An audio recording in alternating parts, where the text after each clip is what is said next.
Francisco, thank you!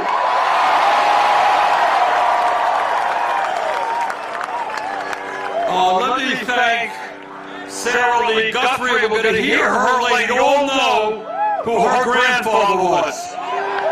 One of the great songwriters in American history. Among other songs he wrote, "Which Side Are You On?" We know which side we are on. And I want to thank Tony, and David Campos, and David Canepa, Claire Lau, and Tom Amiano. And I want to thank Representative Ro Khanna from California. Ro is one of the great new members of the United States Congress. He's leading the way on so many issues. Ro, thank you for what you're doing. And I want to thank my fellow political revolutionary, Senator Nina Turner. You know, it's hard to follow all these guys, and Ro and Nina, because they said so much, but I will try to do my best. Before I begin my remarks, I want to mention to you, I think what most of you already know is that the Bob Mueller investigation was submitted to the Attorney General. Now, I haven't read the report yet. It hasn't been made public. I think I have something in my email box right now. I'm reading it after this, but what I know is that it is a summary of the report. Well, I don't want a summary of the report. I want the whole damn report, because nobody, especially this president, is above the law.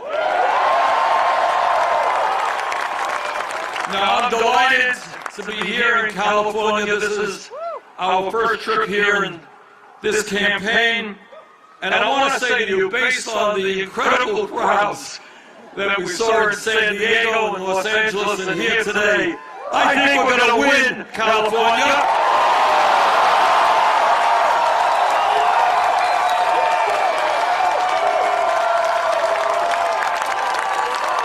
I think we're going to win the Democratic nomination. I think we're going to defeat Donald Trump, the most dangerous, dishonest president in American history. And with your help, we are going to transform this economy and this government and create a system that works for all of us, not just the 1%.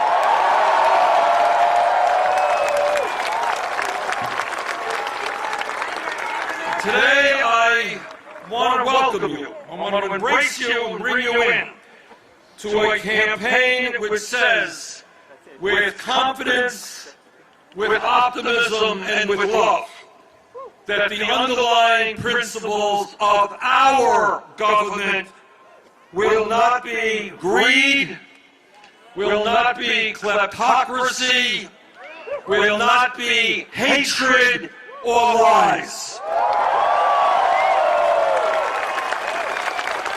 The underlying principles of our government will not be racism, will not be sexism, will not be xenophobia, will not be homophobia, and will not be religious bigotry. Brothers and sisters, those ugly anti-American sentiments are going to end, and they're going to end soon. The principles of our government are going to be based on justice, economic justice, racial justice, social justice, and environmental justice.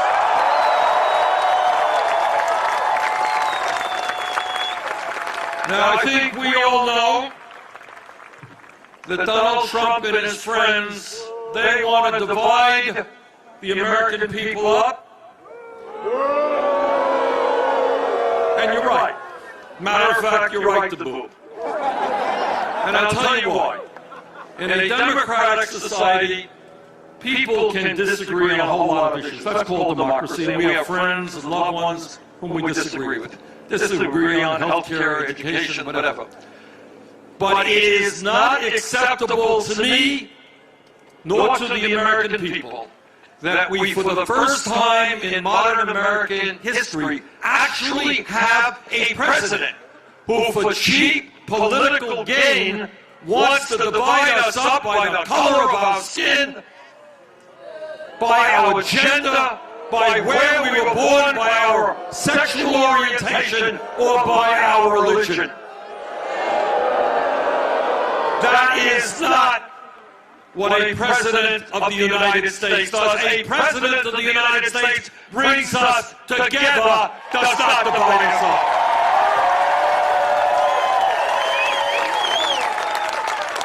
So our campaign will do exactly the opposite of what Trump is doing. He wants to divide us up. We are going to bring our people together, black and white and Latino, Asian American, Native American, gay and straight. You are welcome in our campaign. Native born and immigrant, you are welcome in our campaign. Our campaign is based on justice.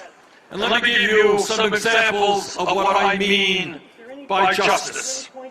When we talk about justice, it means that we will no longer sit idly by and allow this country to move into an oligarchic form of society where a handful of billionaires control the economic and political life of this nation. We say no to oligarchy, yes to democracy.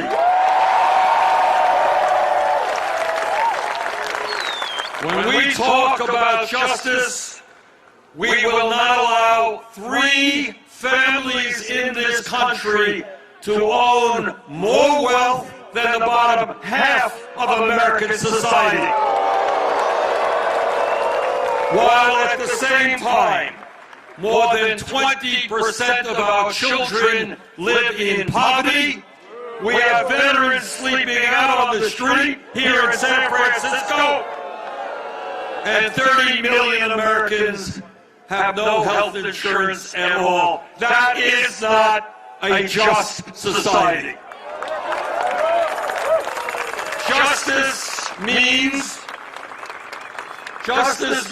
that we will no longer allow 46% of all new income go to the top 1%.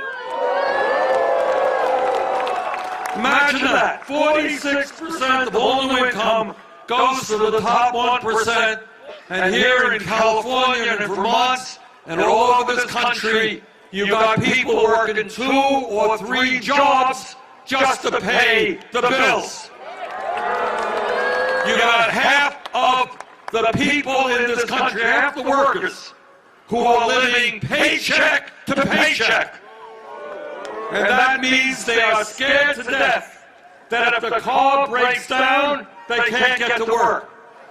They can't get to work, they get fired.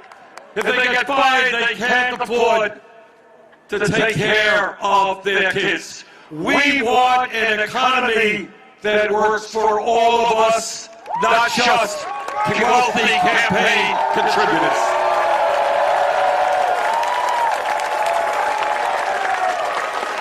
And when we talk about justice, we're going to end the absurdity of corporate CEOs making 300 times what their employees make. While at the same time, millions of Americans are living in despair and without hope. And if you can believe this, over the last 3 years, life expectancy has gone down in America. Because people have lost hope, people are turning to drugs, they're turning to alcohol, and they're turning to suicide. This campaign is about bringing hope back to all Americans.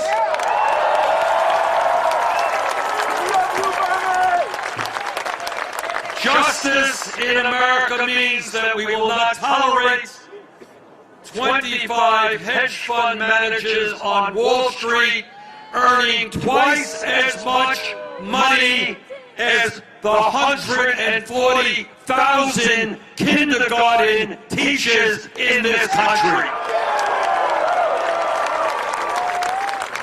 And when we talk about justice and injustice, we are also talking about racial injustice. It is not acceptable to me, in the midst of so much income and wealth inequality, that black families today own 1/10 of the wealth of white families. Not acceptable that the infant mortality rate in black communities is 2.5 times that of white communities.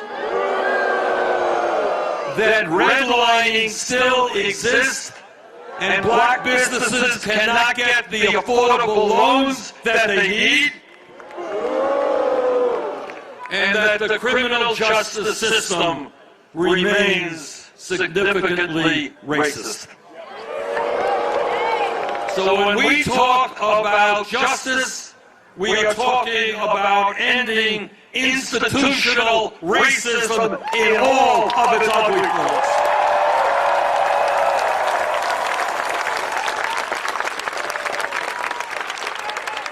And when we talk about justice, it also means doing everything that we can to end the growing tribalism and religious bigotry we are seeing in this country and around the world. Since Trump has been in office, we have seen a significant rise in hate crimes, crimes against African Americans, against the Jewish community, against gays, against immigrants, and against Muslims. And this is not just an American phenomenon. This is taking place in Europe and all over the world. We were all shocked by the mass killing last week of 50 Muslims who were in a mosque in New Zealand. Yesterday, I had the opportunity to meet with members of the Muslim community at the Islamic Center of Southern California in LA. And this is the promise that I made to them, and I want to make to every American. As your president, I will not have kind things to say about authoritarian leaders around the world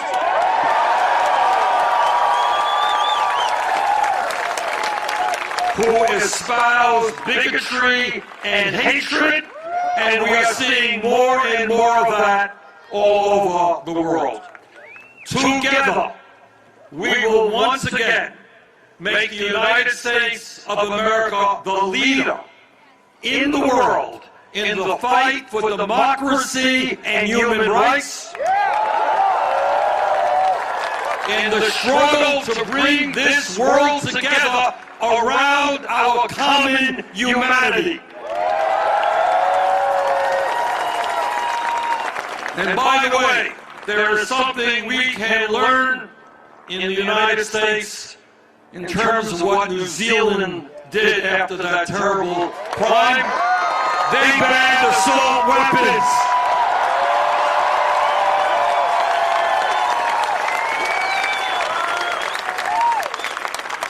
Let me say a special word to the young people here today and in California and around this country. Well, first of all, thank you for being here. But what I want to say to the young people, and it's important that all of us understand, we are living in a moment of exploding technology. We are in a moment where worker productivity is significantly increasing. But despite all of that, everything being equal, the younger generation today, unless we change it, will have a lower standard of living than their parents. Now, why is that taking place? This is the richest country on earth. Worker productivity is up. Our job is to see our younger generation do better than their parents, not worse than their parents. I have 4 kids and 7 grandchildren, and just met a few of them right here. We believe that downward mobility is not acceptable. This campaign is about moving up, not down. But it is not just a struggle for economic justice that we have got to wage. It is a struggle for political justice as well. What does that mean? What it means is that to me, and I know to you, democracy means one person, one vote, not billionaires buying elections.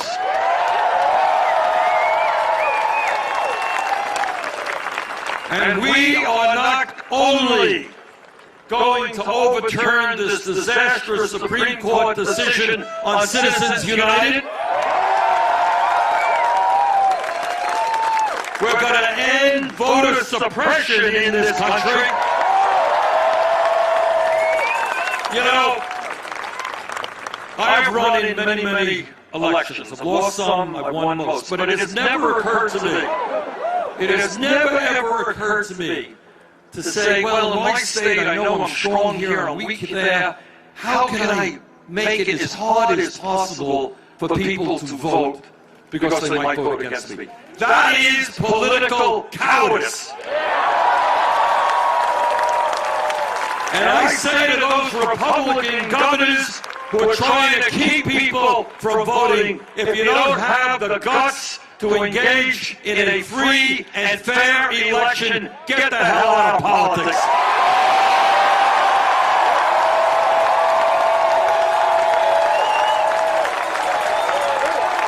This country today has one of the lowest voter turnouts.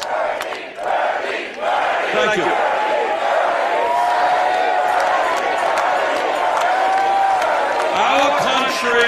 Our country today is one of the lower voter turnouts among major countries on earth. And together we are going to change that. We're going to register people in California, all over this country. We're going to make it easier for people to vote, not harder. You know, it's not complicated. In the United States, if you're a citizen, if you're 18 years of age, you are registered to vote. Let's do that. As many of you may recall, when we first launched our campaign in 2015, very few people took our campaign seriously. I think that's an understatement. On our opening day, we made page 19 of the New York Times. And it went downhill from there.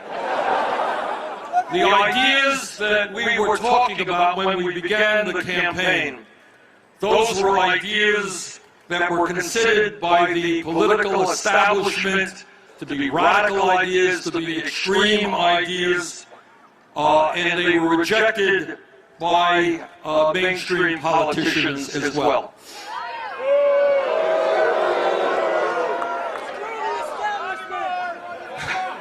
That's right. Matter of fact, we did take on the entire political establishment. And I'm pretty proud of that, so should you. Anyhow, as I was saying, the ideas that we were talking about were ideas that the media and everybody else, but these ideas are so far out, they're so crazy. Nobody in America supports those ideas. Raising, now hear this. These are, want to hear some radical ideas? All right, here you go. All right, I don't want to shuffle. Are you all prepared? I don't want mass collapse. Here it is. Radical idea.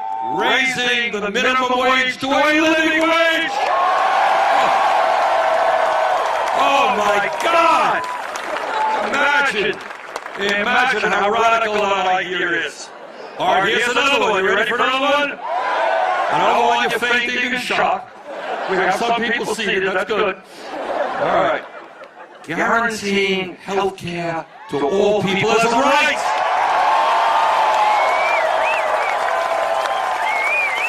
Now, how radical can you get to do in America what every other major country on earth does?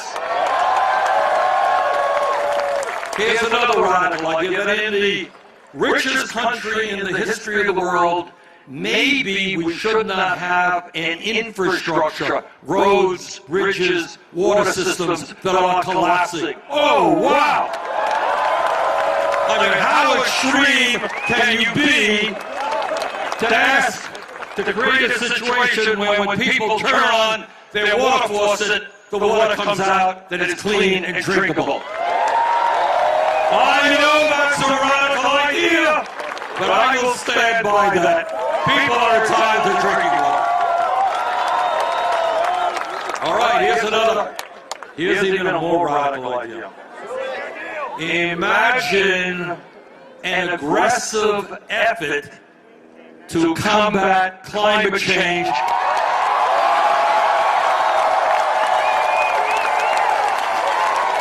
Now, this is really, really radical, because, you know, really radical because the scientific community, as many of you know, tells us that we got 12 years before irreparable damage will be done to the planet. So it is so radical to say that maybe we should preserve this planet for our kids and our grandchildren. All right, you ready for another one? Here it is. 4 years ago, we talked about legalizing marijuana. Now, as you and I know, that's an idea that will never happen. Impossible. 4 years ago, we talked about reforming our broken criminal justice and broken immigration systems. Now here's something else. Whoa. All right, here's another one. And that is, 4 years ago, we said that maybe candidates should run for office without being dependent on the rich and super PACs.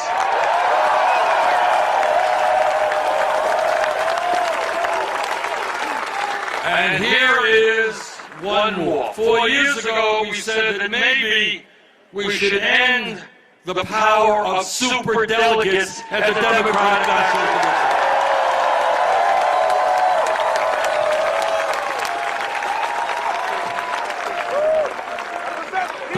Well, a funny thing happened over that campaign.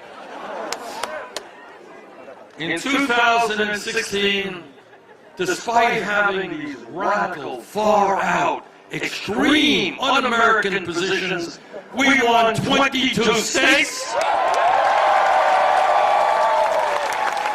over 13 million votes, over 1,700 delegates to the Democratic National Convention. And most importantly, we ended up winning more votes from young people, black and white and Latino and Asian American and Native American, more votes from young people than Trump and Clinton combined.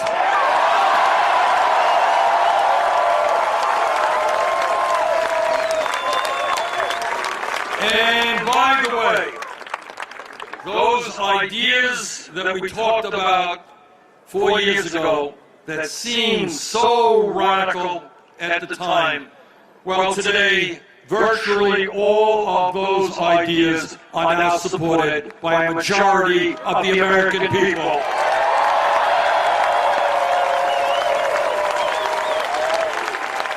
So what does it tell us? It tells us that when the American people stand up, voice their opinions, and fight back, we can change America. And interestingly enough, 4 years ago, when the Democratic and political establishment were telling us how crazy these ideas were, today, Democratic candidates from school board to president are talking about exactly these same issues. So it turns out, brothers and sisters, that the ideas of economic and social and racial and environmental justice are not so radical at all. They are what the American people want.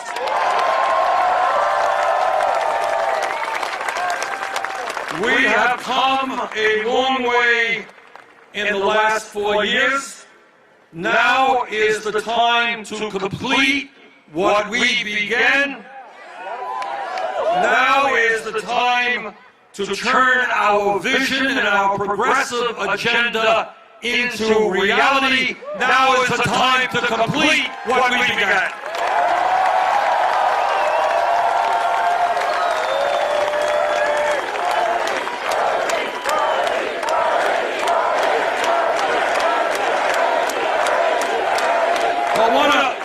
Let me say a word about Bernie. Here's the important point, and I want to stress this as deeply as I can. I'm a United States Senator, and therefore I have a huge ego. That goes with the job. Every senator does. But this is what I believe. This campaign is not about me. It is about... And I'll tell you why it is about us. It is not just that phrase makes a good bumper sticker. Actually, it does. Maybe we'll use it. But here is the main point that I think I want to make to you all today. And I don't think there are going to be any of the candidates who will make this point. And here's the truth. The truth is that no president, not Bernie Sanders, not anybody else, no president, no matter how honest and well-intentioned he or she may be, can do it alone. Okay? And I'll tell you why. And again, media is not going to talk about this too much, but this is the reality. The reality is that the people who own America, Wall Street, and the insurance companies, and the drug companies, and the military-industrial complex, and the fossil fuel industry, they are so powerful that no one person can do it alone. The only way we transform this country is the old-fashioned way, and that is from the bottom on up.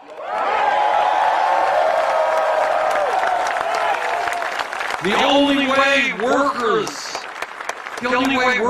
ever got a decent standard of living is when they struggled and formed unions. The only way we ever ended segregation in this country was when we had a grassroots civil rights movement. The only way women have ever made the gains that they have is because we had a grassroots women's movement. The only way the gay community has received the dignity that they have is because of the gay movement.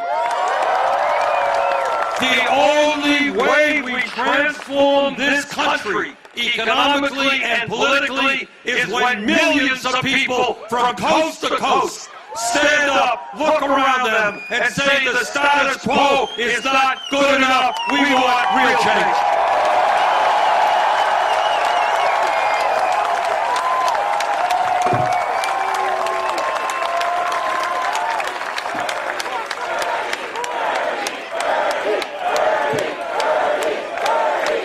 See, I see my words have had a profound impact. All right. That's it. That's better. That's it.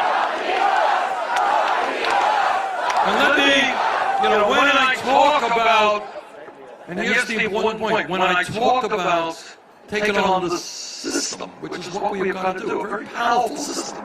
People who have never had it so good. People have incredible power. What do we mean by that? Let me be very specific. Today, we say to the private health insurance companies, well, that's one way of saying it. I myself would not phrase it exactly that way, but what we say to them is whether they like it or not, the United States is going to join every other major country on earth and guarantee health care to all people as a right. This ain't a complicated issue. Health care is a human right, whether you're rich, whether you're poor, whether you are middle class. We will no longer accept a dysfunctional system which forces us to spend twice as much per person on health care as do the people of any other country. At the same time, our life expectancy is lower and our health care outcomes not as good as many other countries. The goal of health care, you want to hear a radical idea? Another one? Goal of health care must be to provide quality care to all people, not to make billions in profits for the insurance companies and their CEOs. Here is what a dysfunctional, absurd healthcare system is. In 2017, the top 65 healthcare CEOs made $1.7 billion in compensation. 30 million people have no health insurance. Many of you are underinsured, but the CEO of United Health made over $80 million in compensation. We need a healthcare system which focuses on disease prevention, which makes sure we have doctors where they are needed, nurses where they are needed, dentists where they are needed, and rural healthcare clinics. We don't need to maintain a system which makes insurance companies and their CEOs incredibly rich. And that is why, together, whether the insurance industry likes it or not, we will pass a Medicare for all single-payer program.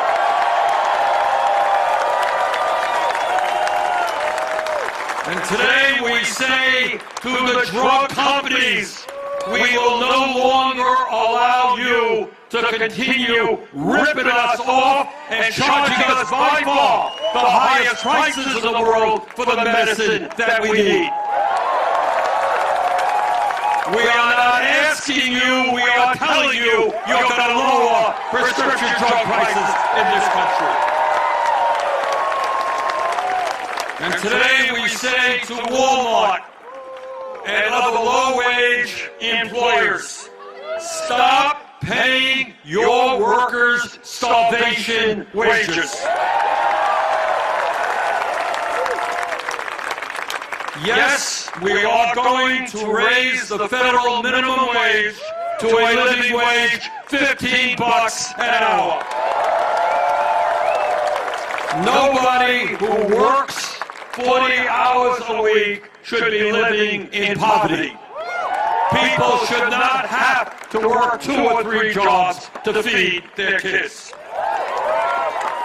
4 years ago, when we talked about that idea, it was thought to be an impossible dream. We were talking about more than doubling the federal minimum wage. Well, we've made progress over the last 4 years.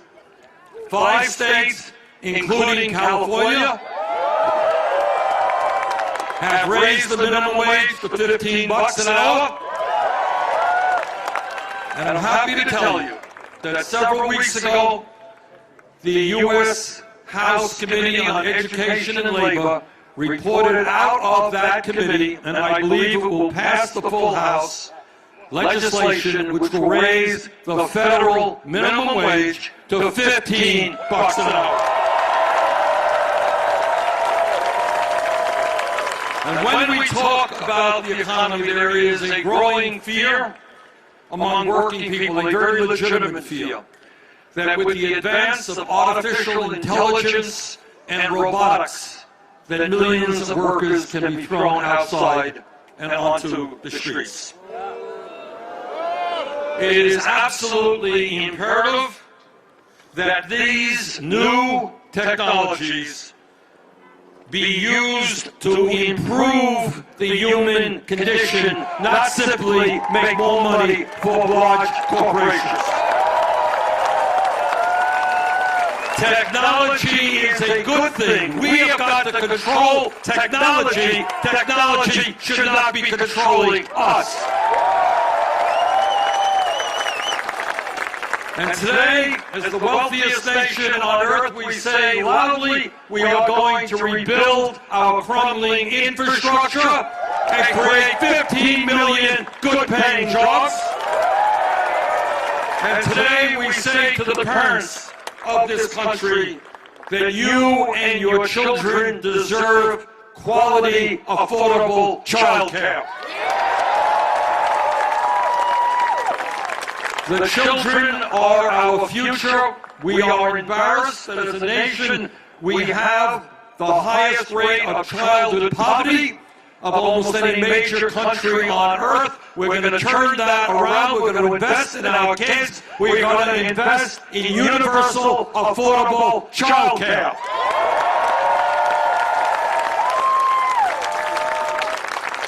And today, we say to the young people in this country that we want you, we need you to get the best education that you can.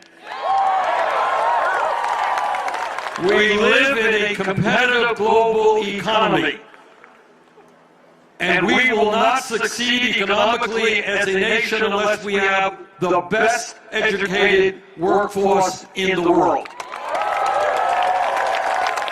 And that means every person in this country, regardless of income, must be able to get all the education they need.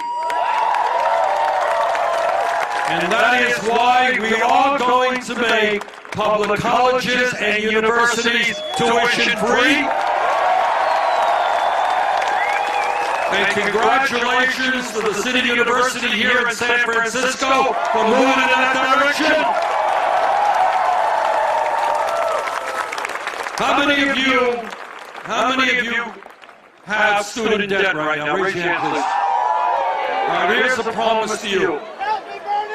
If we can provide $1 trillion to bail out Wall Street, we're either going to end that student debt completely or substantially reduce it. Take that to the bank.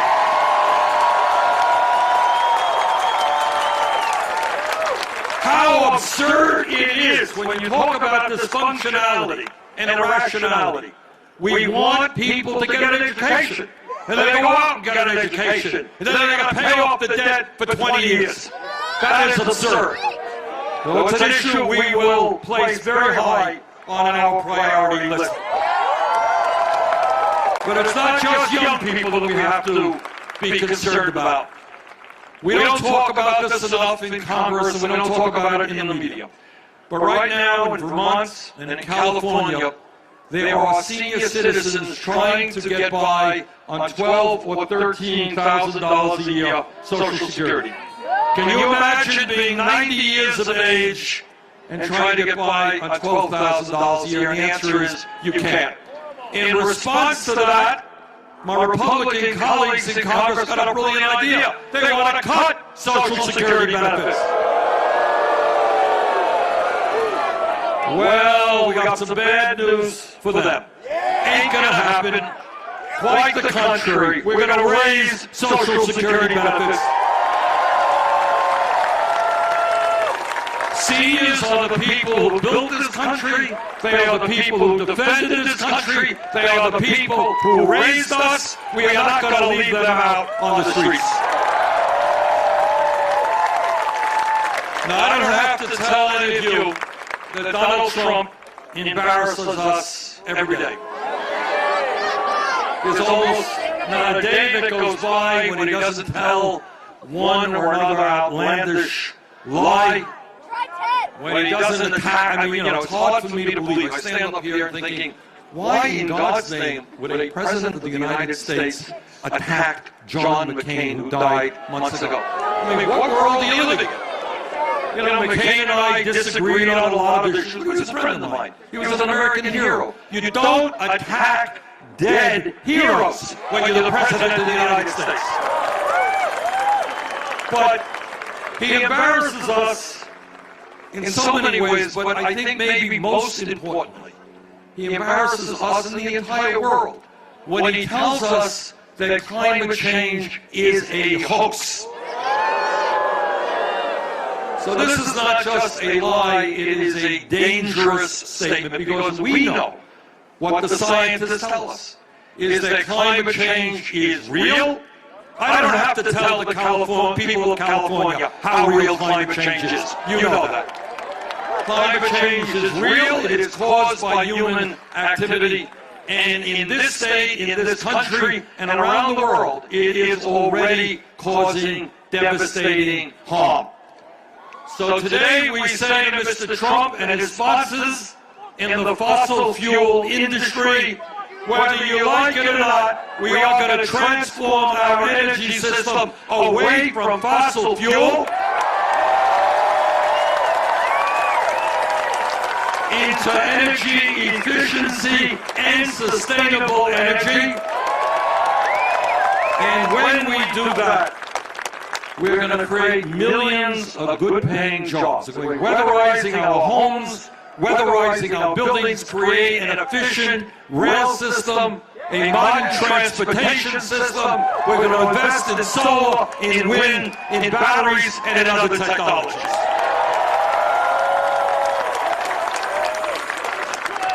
And today, we say to the prison industrial complex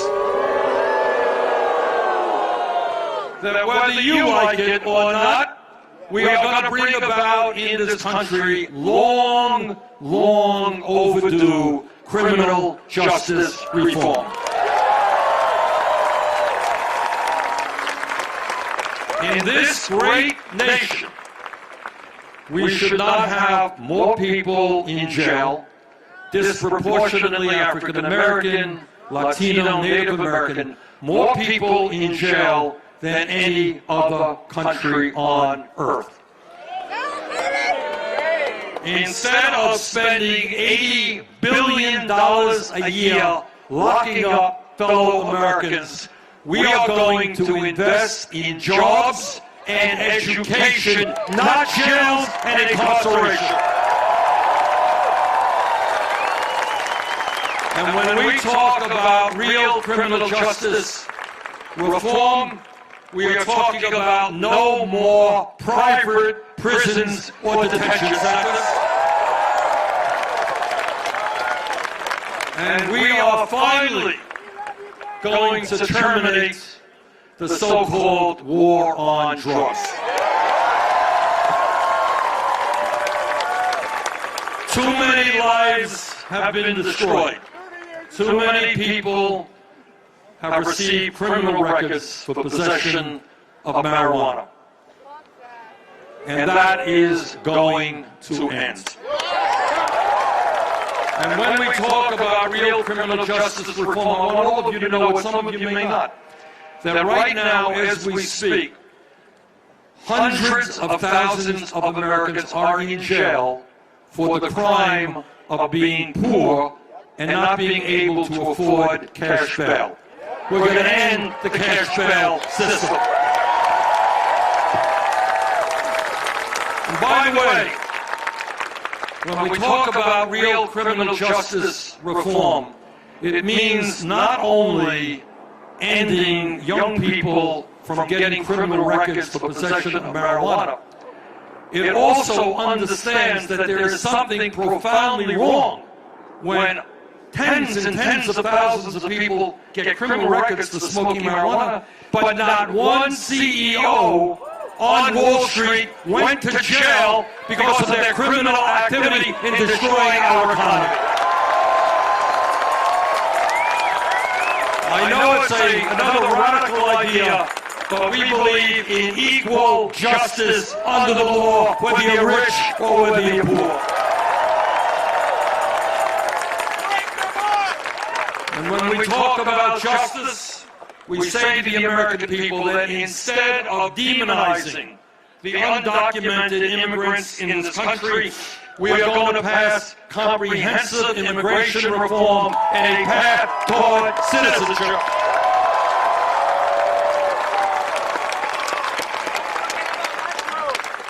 We're going to provide legal status to the 1.8 million young people eligible for the DACA program. And we are going to develop a humane border policy for those who seek asylum.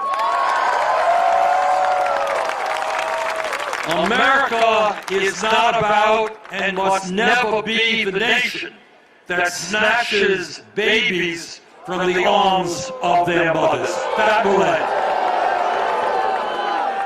And today we say to the military-industrial complex that we're not going to continue to spend more money on defense than the next 10 nations combined.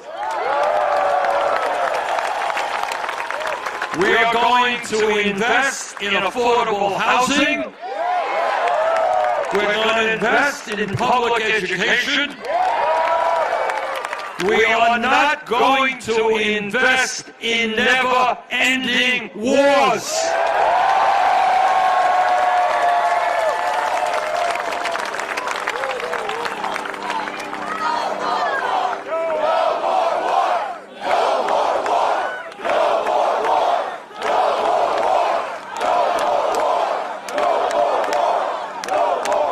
You know, it's not just the United States, but there are countries all over the world spending incredible amounts of money on the military at the same time as children in developing countries are starving to death or dying from easily cured diseases.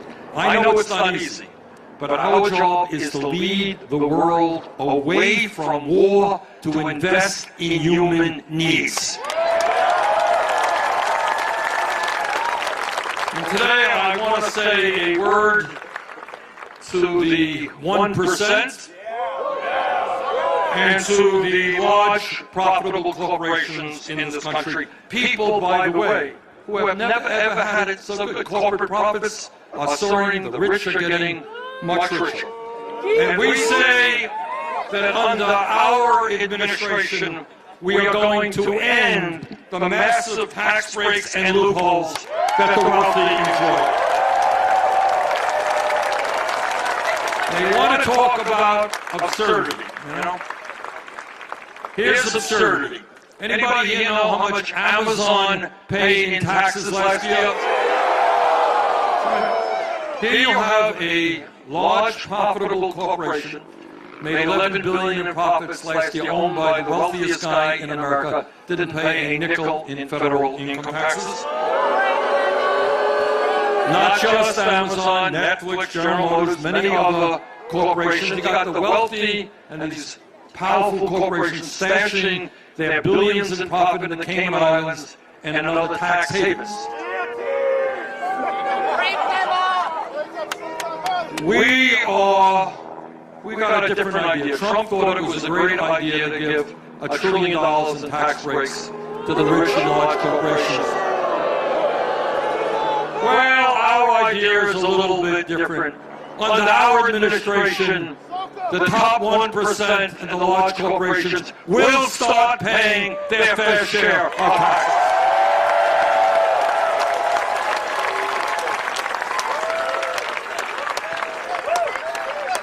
Now, as I think many of you appreciate, we're probably not going to get a lot of support from the 1% and large profitable corporations. And that's okay. I don't need and we don't want their support. We're going to win this election, and we're going to defeat Donald Trump. Because we are going to put together an unprecedented grassroots campaign.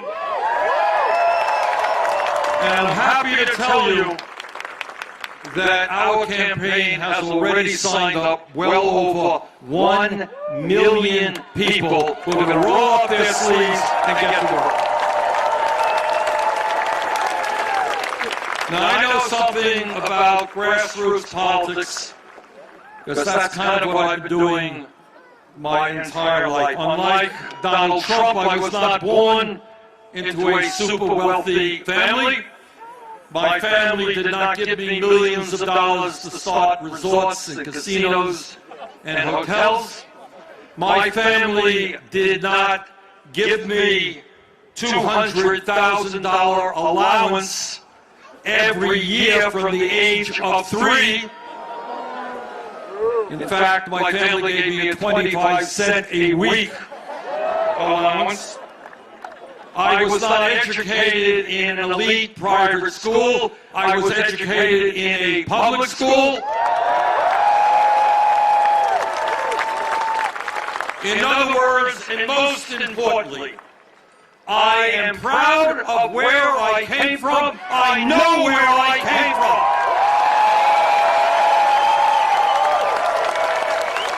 I came from a family that lived paycheck to paycheck.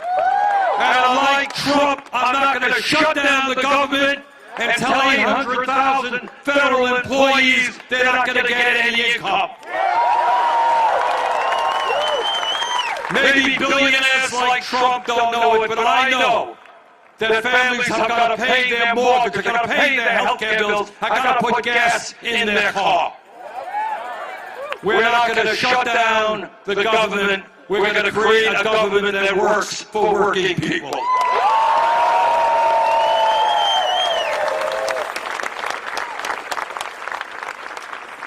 During the next number of months, you're going to hear a lot of discussion about ideas that candidates will be espousing. So I want to, some truth to that. I want to just very briefly be as clear as I can be about some of the things that we will be doing together to transform our country. Number one, when we together are in the White House, we will enact a federal jobs guarantee. In this country today, if you look at a broken criminal, if you look at a broken daycare system, we need hundreds of thousands of qualified daycare workers. If you look at a school system, public school system, we need great teachers out there, well-paid teachers. We need more college instructors and professors. We need to rebuild our crumbling infrastructure. We need to transform our energy system. We need more doctors and nurses and healthcare providers. There is more than enough work to be done in this country. Let us put our people to work doing it. When we together are in the White House, we're going to end and attack urban gentrification. Here in California, you've got over 100,000 people who are sleeping out on the streets tonight. You have many people who are paying 40, 50, 60% of their incomes in housing. We are going to build the affordable housing this country desperately needs. When we are in the White House, we will move aggressively to end the epidemic of gun violence in this country. And banning assault weapons is only one of the provisions that will go forward. We're going to pass the common sense gun safety legislation that the overwhelming majority of the American people want. When we are in the White House, we are going to protect a woman's right to control her own body. You know, I always find it amazing that many of my conservative friends and colleagues, they say, get the government off our backs. We want small government. Let the American people do what they want without all these damn regulations. But somehow, when it comes to a woman's right to control her body, that whole story changes. It is not the job of the federal government, state government, or local government to tell a woman what to do. That is the woman's choice. End of discussion.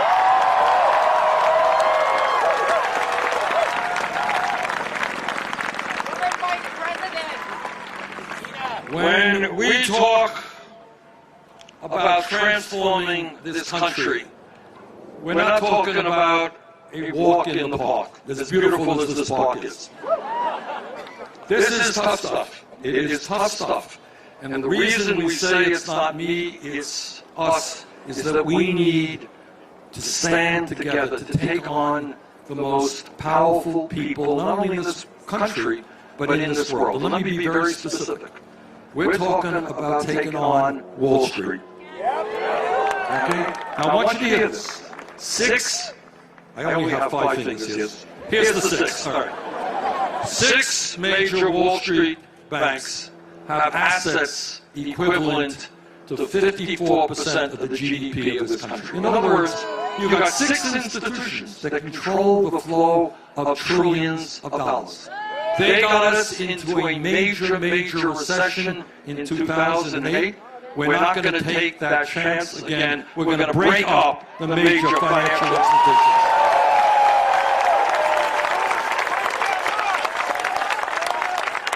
And when we talk about lowering prescription drug costs, I want you all to remember, because I was here back in 2016 campaigning on a provision you had on the ballot to lower prescription drug costs here in California. Remember that one?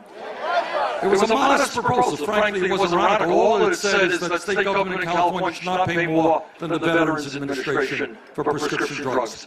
The pharmaceutical industry on that one campaign in one state spent $131 million.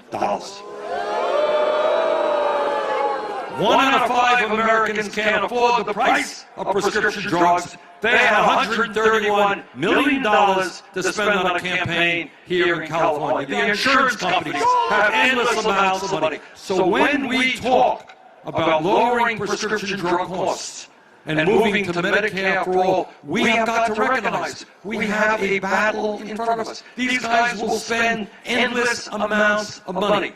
Will you stand with me in taking on the drug companies and the insurance companies?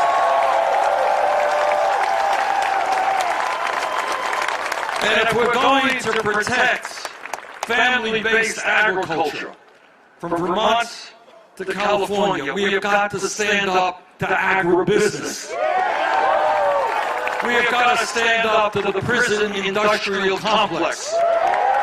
We've got to stand up to the fossil fuel industry. In other words, it's easy enough for somebody to give you a speech about all the things he or she wants to do.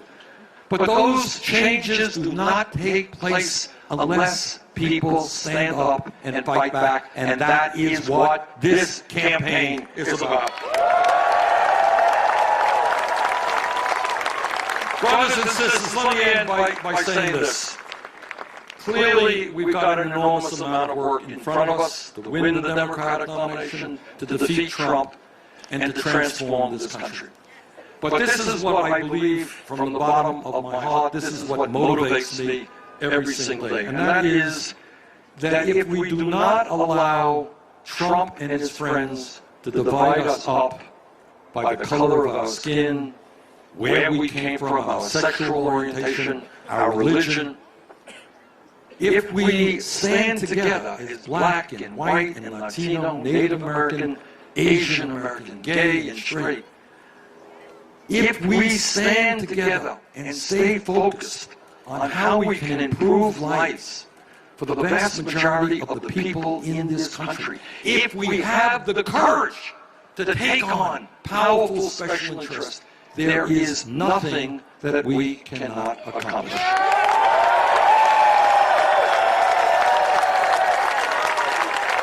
Now remember this, they are the 1%. They have unlimited amounts of money. They have incredible political power. They have lobbyists all over Washington. They spend fantastic amounts of money in campaign contributions, buying and selling politicians. That is what the 1% and the powerful corporations do. Now, I may not be a great mathematician, but this I do know. They are 1%, we are 99%.